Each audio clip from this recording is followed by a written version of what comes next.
Salut à tous, j'espère que vous allez tous très bien. Désolé de mon absence sur YouTube. Un petit peu, hein, ça fait quoi? Ça fait peut-être 9-10 mois que j'ai pas posté sur YouTube, voire un an, peut-être un an. Bon bref. Alors aujourd'hui au programme, changement des disques et plaquettes du RSQ3. Parce que pour vous expliquer, les disques et plaquettes, enfin les disques sont voilés. Mais les disques ils ont quoi 5000 km, mais c'est la maladie là-dessus. Donc je vais remettre, parce que là on part en vacances, donc je vais remettre ceux qui sont d'origine, ils ont 50-60 000 km, mais au moins on n'aura pas de problème de vibration parce que quand on freine et que ça vibre dans tous les sens, c'est vraiment relou. Donc voilà, donc le RSQ3, il est là. Et donc, en première étape, on va démonter la roue. Après, donc, sortir les plaquettes, sortir l'étrier, sortir le disque et changer pour l'ancien disque. Attendez, je vais aller vous le chercher. Voilà, donc le disque il est là, l'ancien. Donc faites pas gaffe, j'ai peint ça. J'ai mosqué, mais bon, il y en a un petit peu à côté, mais c'est pas grave parce que la surface de frottement elle va se refaire. Donc voilà, vous pouvez voir, il y a des petites bordures, mais bon, qui sont encore. Ils sont plus très bons, mais bon, ça va servir pour partir en vacances, ça va être très bien. Au moins, il n'y aura plus la vibration. Du coup, on passera aussi un petit coup sur les jantes parce qu'elles sont dégueulasses. Et puis voilà quoi, on va tout de suite démonter la jante et puis voilà. On va commencer par dévisser la jante. Donc je vais vous mettre ça, ce petit plan là, en accéléré. Alors maintenant, ce qu'on va faire, c'est qu'on va lever la voiture. Donc je vais chercher le cric et je reviens tout de suite. Donc alors, la deuxième étape après avoir bien dévissé la roue, on va lever la voiture. Hop. Donc on se met bien évidemment sur le point d'ancrage. Ça, je vous l'apprends pas.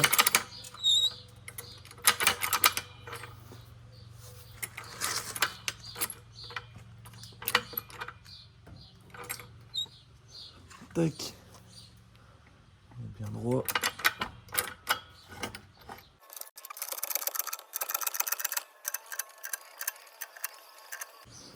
Allez, encore un petit coup.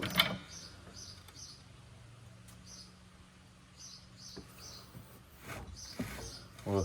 Donc, je sais pas si vous le voyez là, mais dès que votre roue, tac, dès que votre roue elle bouge un petit peu, bon, c'est qu'elle touche plus le sol, donc c'est bon. Donc là, maintenant, avant toute chose, j'ai oublié de le préciser, on met une chandelle au niveau du berceau là, en dessous là. Donc moi je vais en mettre une pour sécuriser et seulement après on démonte la roue. Surtout, bah, on sait jamais, hein, ça c'est sécure mais on sait jamais. Alors maintenant ce qu'on va faire, une fois que tout est bien sécure, que la chandelle est mise, etc., vu que vous avez dévissé votre roue au préalable, on n'a plus que les vis à enlever.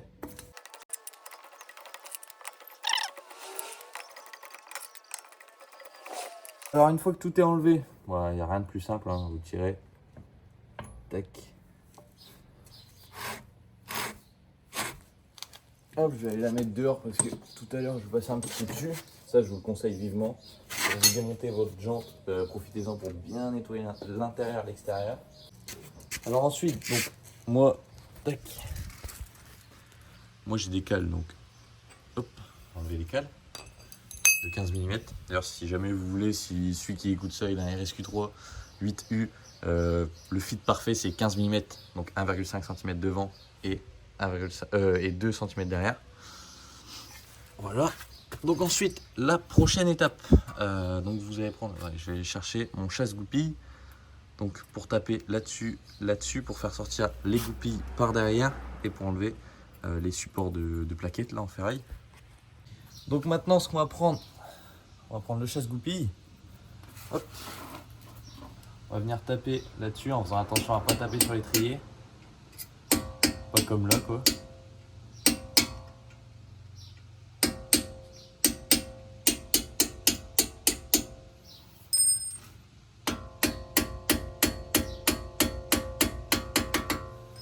Alors vous pouvez taper comme ça, hein, parce que là vous ne touchez pas l'étrier.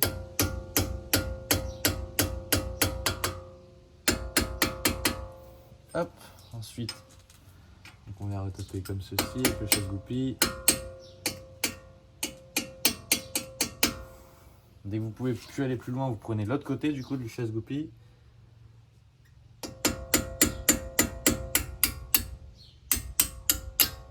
Hop, donc déjà une enlevée, là vous appuyez sur le support plaquette, vous tirez donc, du coup la goupille.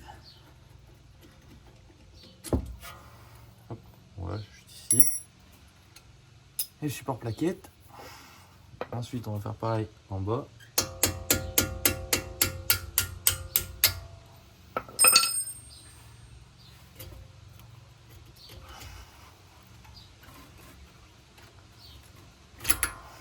Tac, deuxième goupille.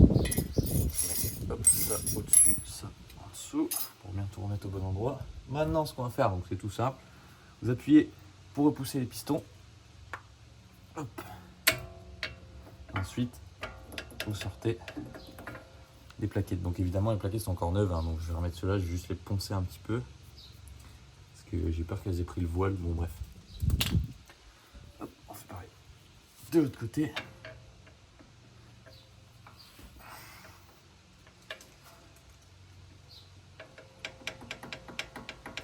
Ceux du haut, ça part tout seul. Ceux du bas, vous allez peut-être avoir un petit peu de mal.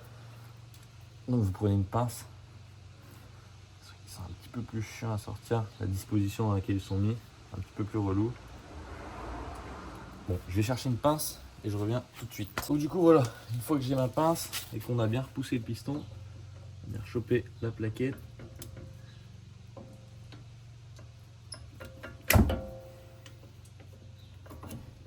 Hop. Là, pareil, hein, neuve évidemment les plaquettes. Ah, ils ont quoi? Ils ont peut-être 5000 km, un truc comme ça.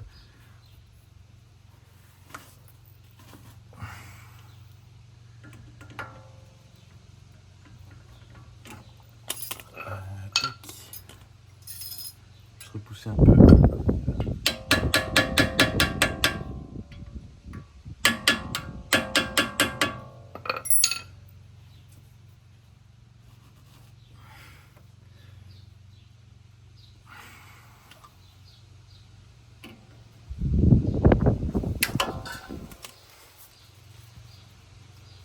Donc si vous n'arrivez pas là actuellement comme moi, prenez un tournevis.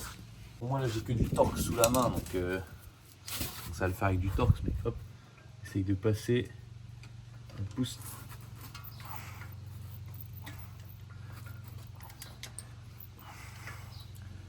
Petit coup de marteau si besoin. Tac, là, il va bouger un petit peu.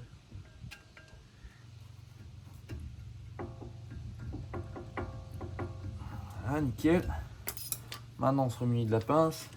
On chope la plaquette. Si on y arrive évidemment, parce que je vais repousser.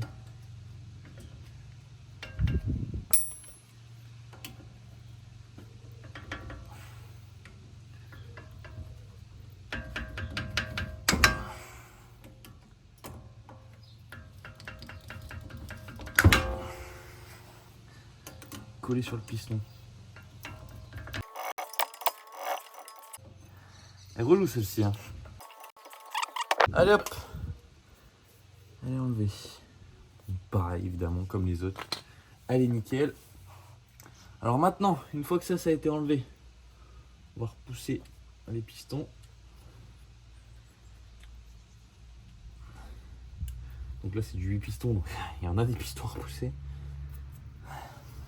Alors, évidemment, si vous avez des gants, mettez des gants. Hein, je sais pas. Bref. Maintenant, hop, attendez que je vous prenne. Maintenant, derrière l'étrier, vous avez une vis ici, une vis juste ici. Donc vous allez prendre, il me semble que c'est du Torx, enfin c'est pas du Torx, c'est une clé BTR. Je vais aller vous dire ce que c'est comme clé BTR. Donc c'est du 10, donc vous prenez votre clé BTR, vous desserrez. Là ce que je vais vous faire, c'est qu'on va démonter l'étrier, donc les deux vis, et on se retrouve juste après une fois que c'est démonté. Bon alors une fois que vous avez desserré le plus gros, tac, je vais reposer juste ici. Vous préparez comme moi, 3 rivezans, à moins que vous en ayez un vraiment gros ou une sangle. Enfin bref, de quoi attacher l'étrier au ressort. Donc, on va finir de dévisser ça. Donc première vis.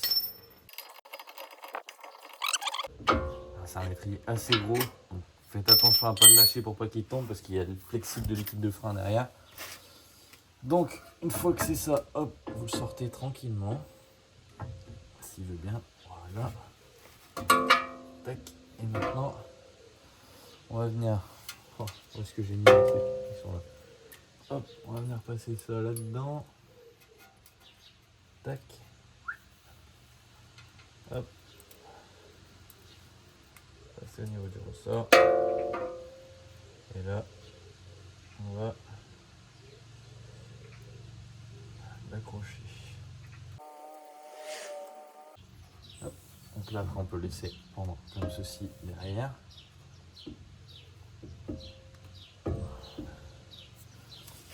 Je vais en mettre un deuxième, enfin du coup 3 autres, hop, au cas où. Tac. Alors les gars, j'en profite qu'on soit là dans la vidéo pendant que je fais ça parce que ça c'est un petit peu chiant. Pour vous dire, n'hésitez pas à me dire en commentaire ce que vous voulez voir comme vidéo. J'avais vu déjà faire la présentation du Q5 qui durait sur 3. Ne vous inquiétez pas, ça va être fait, je sais pas quand, faut que je trouve le temps. J'ai une autre voiture qui va arriver aussi, une nouvelle voiture. Pareil, dessus il va y avoir du, enfin ça va être le feu, donc vous pourrez suivre tout ça. De toute façon, je ferai beaucoup plus de vidéos après. Alors, tac, on va passer là-dedans.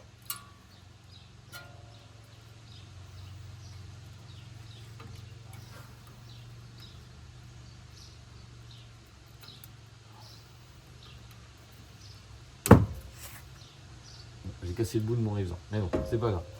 Alors maintenant, une fois que ça c'est fait, donc une fois que l'étrier il est accroché au ressort, donc là on va prendre du coup un Torx, hop, Torx 2, je sais plus combien c'est, attendez, je vais vous poser parce que le disque est très lourd, il manque un peu qui me tombe dessus, tac, hop, vous voyez bien, donc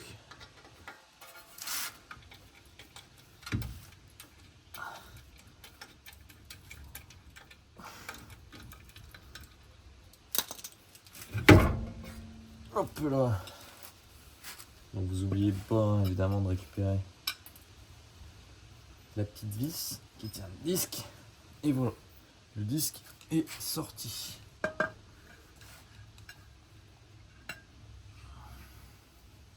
pas pourquoi ça vole aussi rapidement, bref c'est un peu chiant.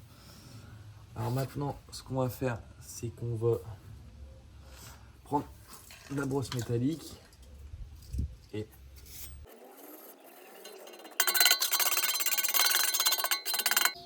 tac, on va chercher le nettoyant frein maintenant. Donc le nettoyant frein il est là, en action, hein. Pas besoin d'un truc phénoménal quoi.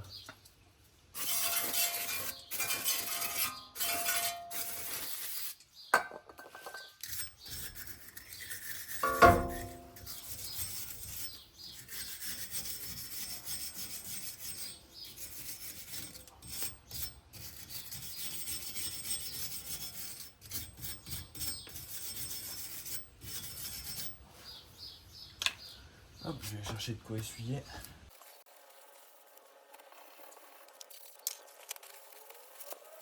Tac. Alors une fois que ça c'est fait, on va reprendre. Bon, alors pour vous, le nouveau disque, pour moi, l'ancien. Donc évidemment, j'ai bien repercé tous les trous. Parce qu'ils étaient tous bouchés, donc j'ai bien tout repercé. Tac. On vient mettre le disque comme ceci.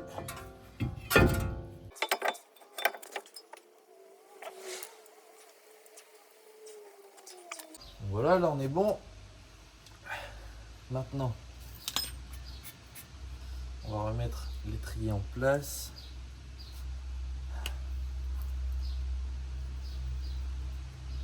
Ne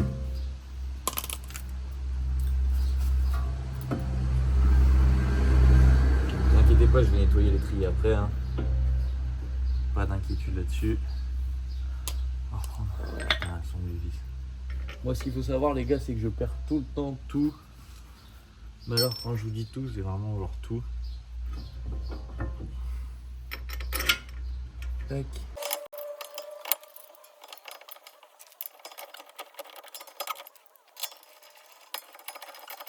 Donc je vous retrouve une fois que tout ça c'est serré, parce que là sinon ça va être trop long. Donc maintenant les gars, pour la passion et seulement pour la passion,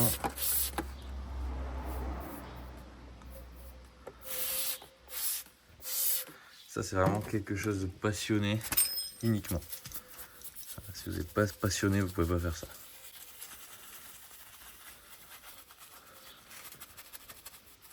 Bon, je passe pas un coup de nettoyant jante ou quoi. Un dégraissant type APC, c'est largement suffisant. D'ailleurs, dites-moi si ça pourrait vous intéresser que je fasse des petites vidéos detailing, pose de céramique sur l'étrier ou quoi que ce soit quand je vais mettre du bol alu, parce que je vous l'ai pas encore dit, je vous le dirai en fin de vidéo. Et ça, c'est juste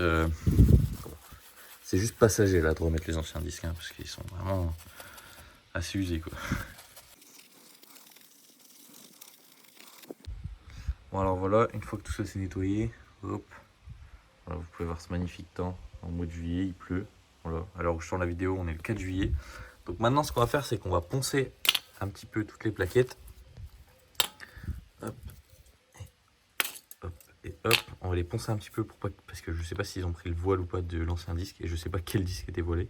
Donc on va les poncer un petit peu pour les remettre. Évidemment, quand je changerai les nouveaux disques, je mettrai évidemment des nouvelles plaquettes. Bon, alors une fois que le nettoyant frein a été passé là-dessus, hop, et aussi le ponçage. Donc moi j'ai poncé au 150, juste un petit coup. Donc alors, attendez, parce qu'il y en a une qui est, voilà, donc elle est au fond. Tac.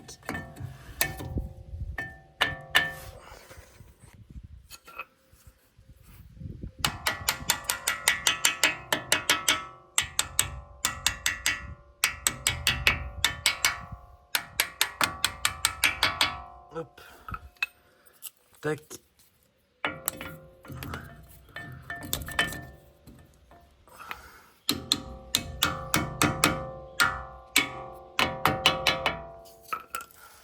Je sais pas si on voit bien, j'ai l'impression de filmer un peu n'importe comment. Je pense que c'est un petit peu le cas. Tac. Hop. Là. Et là. Donc là, peu importe. Hein. Bon, ici ça rentre sans forcer. Nickel.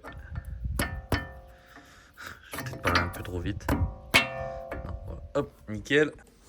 Donc maintenant, tac, je vais poser juste ici. Ce qu'on va faire, c'est qu'on va remonter les goupilles. Hop. Donc par l'arrière.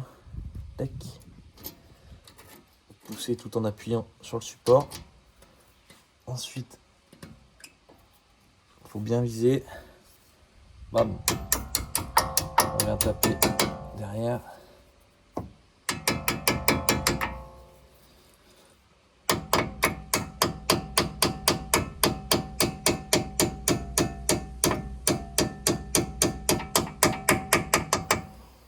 Quand vous voyez que ça fait un bruit un petit peu plus sourd, c'est que vous êtes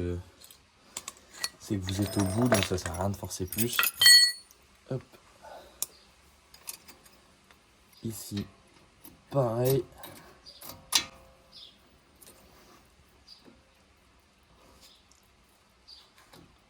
Voilà, il faut te laisser passer. On va taper derrière.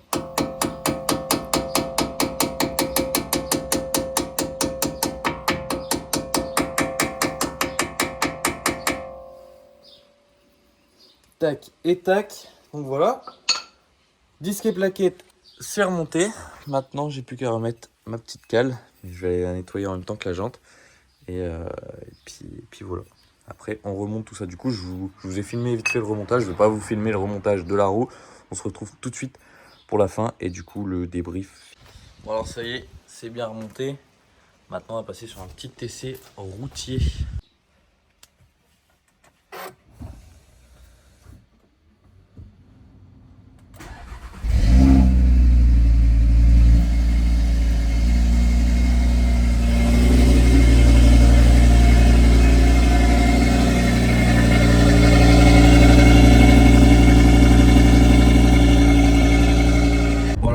Voilà, donc là franchement l'essai routier nickel, ça freine comme il faut, c'est un petit peu plus mou parce qu'il y a un petit peu moins de matière, Mais par contre, niveau vibration, etc., il n'y a absolument plus rien. Donc ça, c'est le top du top. Ce qu'on va faire, c'est qu'on va aller, je vais aller me garer vite fait. Et je vais vous montrer l'extérieur du RSQ3 et je vais vous demander du coup si ça vous intéresserait ou pas une vidéo présentation du RSQ3 et peut-être du Q5 en même temps ou une vidéo à part, j'en sais rien. Du coup, on va voir ça. Donc voilà. C'est agréable de freiner et qu'il n'y ait pas de vibration, qu'il n'y a rien de tout ça. Franchement, je vous assure que c'est le top du top. Hop, donc ce qu'on va faire, c'est qu'on va se garer là. Je vais vous montrer vite fait l'extérieur du RSQ3. Je vous jure, même freiner comme ça tranquillement. C'est incroyable. Là, regardez, je vais passer pommeau de vitesse. Pommeau de vitesse en Alcantara. Voilà. Bref, allez, on va aller dehors. Vous montrer ça.